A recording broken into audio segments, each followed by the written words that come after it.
People break the speed limit. However, Shedeur getting cited for going 101 miles per hour on Interstate 71. Okay, he's a young guy, Daryl. He has money. He's had money. He has expensive vehicles. He has fast vehicles. I get that. You get that. He doesn't need a lecture from us. We're not going to give him a lecture.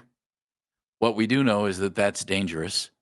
And it's not the way to endear yourself to your new team in the situation that he's in right now. First and foremost, and let's, without question, we all know there's no need to harp on it. Driving that quickly is dangerous, not only for yourself, but for others. And, you want to take yourself out, fine. Don't take anybody else with you. But slow down. Okay? Enough said. You don't drive 101 miles an hour. You just don't do it. Yeah, listen, I'm not going to throw stones at the same glass house I've lived in. I've never gone 100 miles an hour before. I've gotten to 80. I've never gone 100. Nope, neither have I. I have been on the freeway with folks that I guarantee are going 100. were going 100 miles an hour as they flew by me. Like the dude in the blue Audi sedan who drives on an interstate on the way to Cleveland every day. And has blown the doors off of many people, including me. Yeah. So weaving in and out of traffic. If you're listening, slow down. So I posted on X yesterday. There are two things that new Browns players and rookies should be made of in their orientation with the organization. And that is... And he's in town right now for the rookie orientation program. Don't speed on Interstate 71 in Strongsville. Because it's been done before and you get caught. Or I-90 in Westlake, or 480 in North Olmsted. Because not only are you going to get caught, but it'll be on the news immediately. Just like what happened with Shedeur yesterday.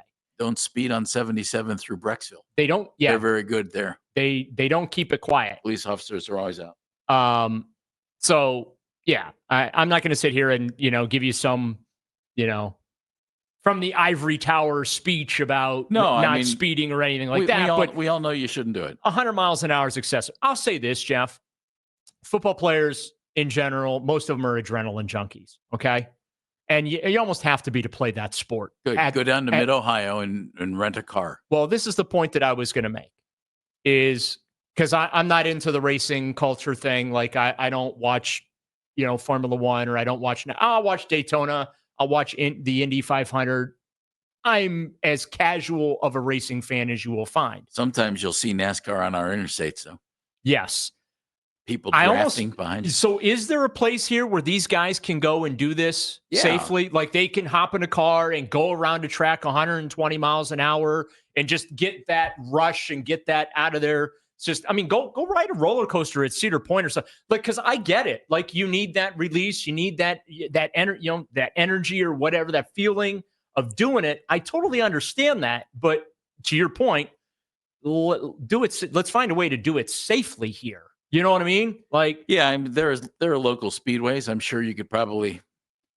I'm not gonna buy your way on. I'm not gonna lie. I would love. Like bucket list, honest to goodness, I would never do it in my automobile on a public highway, but bucket list, I would love to do 120 in a car driving. Well, good luck to you.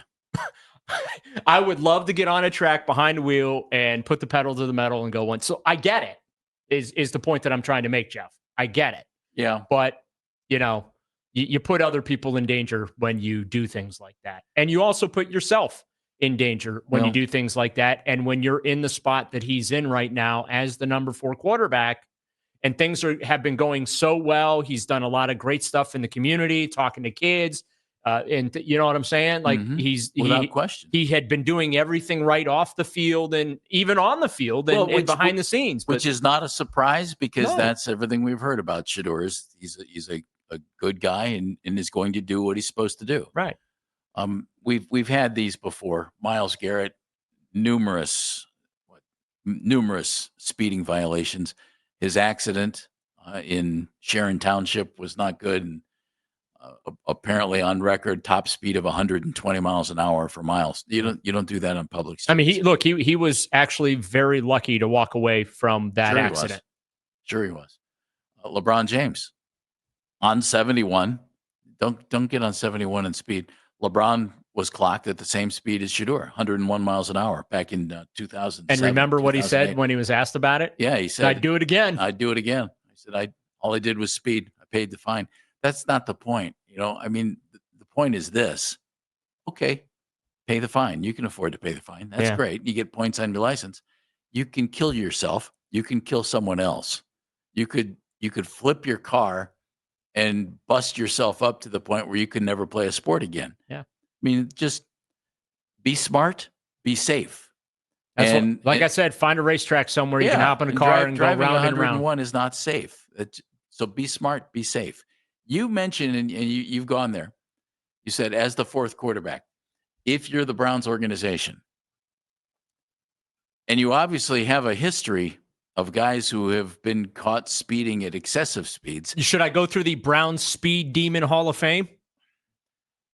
I don't think it's funny, but I do think for context purposes, yes.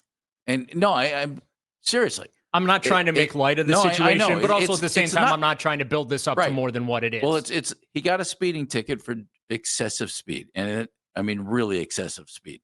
I mean, who hasn't driven 75, 80 miles an hour, if not a little bit more? But who drives 101? Not very many people. It's excessive. But for context, yes. Give me your list. Well, we have Myles Garrett is he's at the top of the heap. He's at the top of the list. Greg Little's in there. Myles was clocked at 120. Deshaun got pulled over. Kareem Hunt got pulled over. Was Deshaun going? He was up by Sandusky when he got pulled over. Wasn't going 100. No, he was close. He was getting there. I think he was looking to go. I don't want to speak for him, but we remember Kareem's dash cam video. Yep. Should have been in the Super Bowl. Yep. Josh Gordon multiple times pulled over. Yeah. And my point for the context is this. How did the organization handle those? Because how should they handle this with Shedeur? I would think, and you tell me, I would think nothing more than a discussion needs to be had, like, hey, don't ruin what you have here. Don't ruin your body. Don't kill someone. Henry Ruggs is hoping to play football again. He's up for parole in 13 months, 14 months. Good luck to you. Mm-hmm. Doesn't bring back the family, as he said in court yesterday. Doesn't help the family. Their daughter's still gone. Just there's so much on the line for these guys. And anybody who does that on the road. But you think the Browns should just have a conversation with Shedeur? Yeah, leave it at that. It's an unforced error. That's how I look at it. Right, self-inflicted wound. A big deal is going to be made of it because he's Shedeur Sanders. I mean, he was one of the top stories on ESPN because online and stuff like that. And look, there's, and I think we're balancing. There's two schools of thought here. One is 100 miles an hour is a little excessive. Let's not be doing that. Miles got 2 tickets in 24 hours, going 100 plus. Yeah, but also at the same time, have you really driven a car without getting a speeding ticket at some point in your life?